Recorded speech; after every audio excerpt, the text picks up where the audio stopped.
Good morning to you and welcome back. Polls set to open in just hours as voters decide a couple of key primaries today. In Florida, Trump-backed Congressman Ron DeSantis takes on Adam Putnam in the Republican primary for governor. The president also endorsing current Governor Rick Scott's Senate bid. He's the GOP favorite to take on incumbent Democrat Bill Nelson. A three-way Republican race headlines the Arizona Senate primary to fill the retiring Jeff Flake seat. And President Trump supporting Arizona's incumbent Governor Doug Ducey, who is expected to win his primary. All right, just weeks before the midterms, a federal court is ordering North Carolina to throw out its congressional map. A panel of judges ruling the current version is unconstitutional because it was gerrymandered to help Republicans.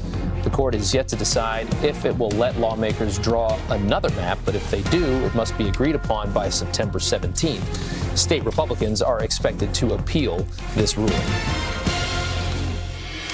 3D printed guns dealt a major blow after a judge rules that they pose a, quote, unique danger to the public. And now 19 states are suing to make sure that these plans stay offline. So where does this case go from here?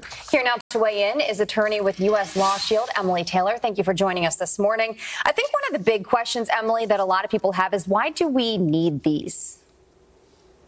Well, I don't think the issue is so much why do we need them, but why should we be outraged that the government is trying to prevent us from having them? Because at its core, we're not talking about a gun issue here. We're talking about a free speech issue, and we're talking about the government actively trying to curtail the flow of information to the general public. And I don't care if you're pro-gun, anti-gun, or somewhere in between. Every single American should be on the side of Cody Wilson and his company getting to distribute these blueprints. You know, the other side of this, they always point to the idea that you can't, yell fire in a crowded movie theater, things like that, where free speech is inhibited for the safety of the public. And that'll be, I'm sure, one of the arguments that's made against these 3D guns and these plans put online. What do you say to that? Well, in no other circumstance do we ever talk about information being criminalized and prohibited from the public. The government's position here is it's as simple as it is stupid. What they're saying at its essence is the distribution of a blueprint is the distribution of a firearm. It's like if I teach you how to grow marijuana in your closet, it's like the government coming after me and saying that that makes me a drug dealer. Or if I post that instruction online, I'm now potentially an international trafficker of narcotics.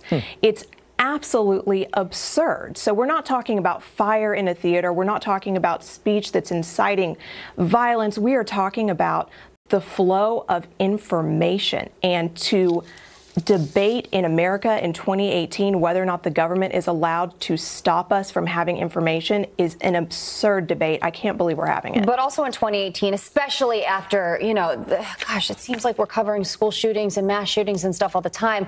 I think a lot of people say, the question I asked earlier is do we need these? Why do we need these? But also, can't these blueprints easily get into the hands of the wrong people? Then how do we stop that? Well, there are laws. Every law that criminalizes possession of firearms by people who shouldn't have them, every law that criminalizes the carrying of firearms into places that are otherwise not allowed, every law that applies to normal firearms applies exactly the same way to these 3D printed guns. The gun control advocates have done an excellent job of controlling this media narrative and making the 3D printed guns into some sort of boogeyman when ultimately they are probably less dangerous than a traditional firearm because they don't function that well. And you have to, at some point, trust that the laws will be enforced. Murder with a 3D printed firearm is just as illegal as murder with a gun that I can go buy at the store right now. And we just have to simply enforce the laws on the books, and they will be enforced in exactly the same way. That's interesting. This is something I kind of see both sides on. Interesting perspective, Emily. Thank you so much. We appreciate it. 18 minutes after the hour, showing respect for the office. He's the president of the United States, and you have to respect the office. Tiger Woods now getting slammed by an ESPN host for his remarks after a golf tournament. So do you remember when Vladimir Putin rode a horse, or when he went fishing? Half the time shirtless. Wait until you see what he's doing this time.